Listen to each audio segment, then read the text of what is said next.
नमस्ते. कुठल्याही बिझनेसमध्ये सक्सेसफुल होण्यासाठीचा एक फॉर्म्युला आज माझ्या वाचण्यात आला आणि तो फॉर्म्युला काय आहे तर MEDSXR हा फॉर्म्युला आहे. ऍक्च्युअली हे लक्षात ठेवायला सोपं जावं म्हणून मी सांगतोय MEDSXR. तरी M म्हणजे काय तर M फॉर मेडिटेशन. तुम्हाला कुठल्याही बिझनेसमध्ये सक्सेसफुल व्हायचंय तर मेडिटेशनचा काय रोल आहे असं तुम्ही विचारू शकता. पण बेसिकली मेडिटेशनचा रोल हा आहे की तो रागावर नियंत्रण ठेवतो. आणि तुम्हाला बिझनेस करायचा आहे म्हणलं की ताणतणाव प्रचंड येणार आहेत. समोरचा माणूस कसा बोलेल, काय बोलेल, तुम्ही कसा रिॲक्ट कराल हे तुम्हाला आणि मला कुणालाच माहित नाही. पण मग त्यावेळी माझा राग कंट्रोल ठेवण्यासाठी, कारण मला जर बिझनेस करायचा आहे तर मला दुसऱ्याला दुखवून नाही चालणार आणि त्यासाठीच महत्वाची गोष्ट आहे तुम्हाला रागावर नियंत्रण ठेवलं पाहिजे. आणि जर रागावर नियंत्रण ठेवायचं असेल तर मेडिटेशन गरजेचं आहे. त्यामुळे बिझनेसमध्ये सक्सेसफुल व्हायचंय तर मेडिटेशन गरजेचं आहे. दुसरी गोष्ट exercise. E for exercise. Exercise का केली पाहिजे तुम्ही म्हणसाल की एक्झरसाइजचा आणि बिझनेसचा काय संबंध. ऍक्च्युअल कंडिशन अशी आहे की एक्झरसाइज ही तुम्हाला एनर्जी देऊन जाते. तुमची जी एनर्जी लेवल आहे ती संध्याकाळपर्यंत टिकवून ठेवण्याचं काम एक्झरसाइज करते.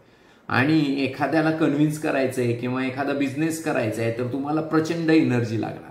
जर तुमची एनर्जी लो असेल म्हणजे तुम्ही असं बोलायला लागलात, एखादा क्लायंट आलाय आणि त्याच्याशी हे असं मिळतं आहे असं, म्हणजे जर तुम्ही एवढ्या स्लोली बोलायला लागला किंवा तुम्ही लो एनर्जीनी बोलायला लागला तर समोरचा ग्राहक तुमची वस्तू घेणार नाही किंवा तुम्ही तुमच्याकडनं तो डील नाही करणार.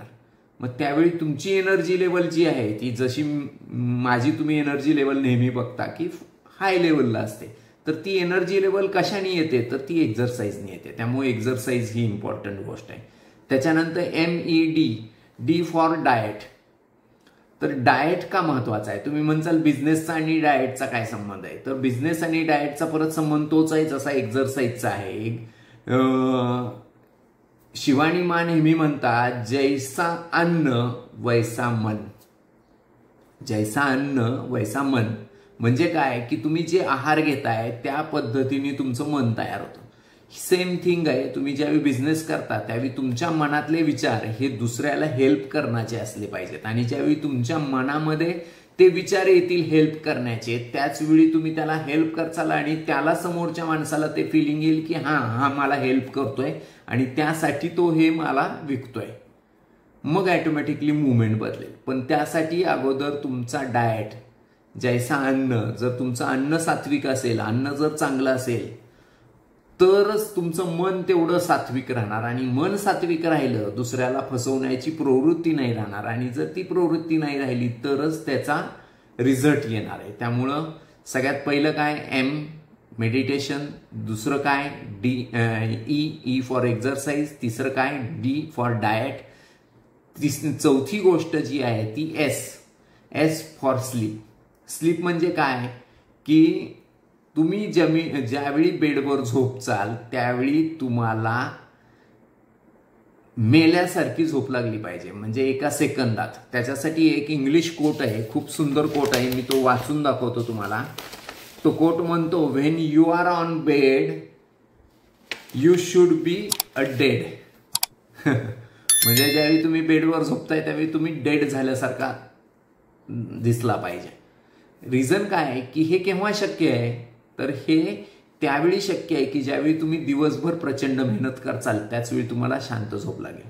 आणि ती शांत झोप म्हणजे काय तर तुमचं क्लटरिंग जे झालेलं असतं मेंदूमधलं तर ते बॅलन्स करण्याचं काम करतं. म्हणून तुमची झोप शांत पाहिजे. जर तुम्ही शांत झोपू शकला, तुमची झोप चांगली झाली तरच तुम्ही बिझनेसमध्ये सक्सेसफुल होणार.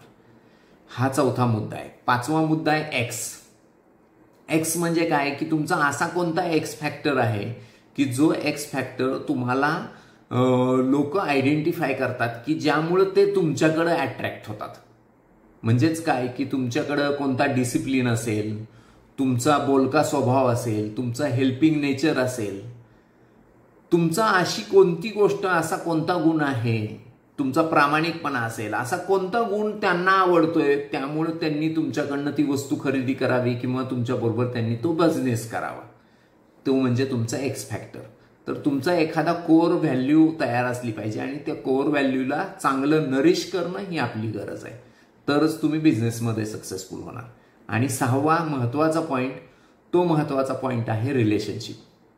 तुम्ही वरच्या सगळ्या गोष्टी करताय, त्याचबरोबर तुम्हाला तुमच्या क्लायंट बरोबर चांगले रिलेशनशिप मेंटेन करता आले पाहिजे. तर रिलेशनशिप म्हणजे काय की तुमच्या बिझनेस व्यतिरिक्तची हेल्प त्यांना करता आली पाहिजे. बिझनेस हे तुमचं काम आहे, बिझनेस हे तुमचं काम आहे, म्हणजे त्यांना सर्व्हिस देणं हे तुमचं काम आहे.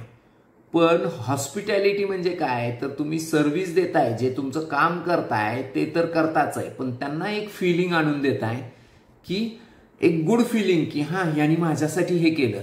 ते फिलिंग जी हॉस्पिटॅलिटीची आहे ना ती मिळवायची असेल तर तिथं तुम्हाला रिलेशनशिप महत्वाचे आहेत. आणि रिलेशनशिपमध्ये काय होतं की जे तुम्ही विकत नाही ती वस्तू पण तुम्हाला त्यांना देता आली पाहिजे. जी गोष्ट, जो तुमचा बिझनेस नाही, जो तुमचा व्यवसाय नाही, त्या ठिकाणी पण तुम्हाला त्यांना हेल्प करता आलं पाहिजे. आणि त्यामुळं ते मुवमेंट बदलून जाईल. मेक देम फील गुड, म्हणजे त्यांना छान वाटलं पाहिजे तुमच्याबरोबर काम केल्यावर, डील केल्यावर. तुमच्याकडनं एखादी वस्तू घेतल्यावर त्यांना असं फील नाही वाटलं पाहिजे की यांनी माझ्यावर हे माथी मारलं, ही वस्तू माझ्या माथी मारली, असं नाही वाटलं पाहिजे. त्याला असं वाटलं पाहिजे की यांनी माझी किती काळजी घेतली आणि ही वस्तू मला दिली. तर मला असं वाटतं की कुठलाही बिझनेसमन खूप अवघड नाही आहे, खूप सोपं आहे. ते होण्यासाठी 6 गोष्टी महत्त्वाच्या आहेत. M for meditation, E for exercise, D for diet, S for good sleep, X for तुमचा काहीतरी स्पेशल फॅक्टर जो एक्स फॅक्टर आहे, आणि 6वी महत्त्वाची गोष्ट म्हणजे रिलेशनशिप. या गोष्टी तुम्ही करा, कुठलाही व्यवसाय कराल तुम्ही 100% सक्सेसफुल होणारच. थँक्यू.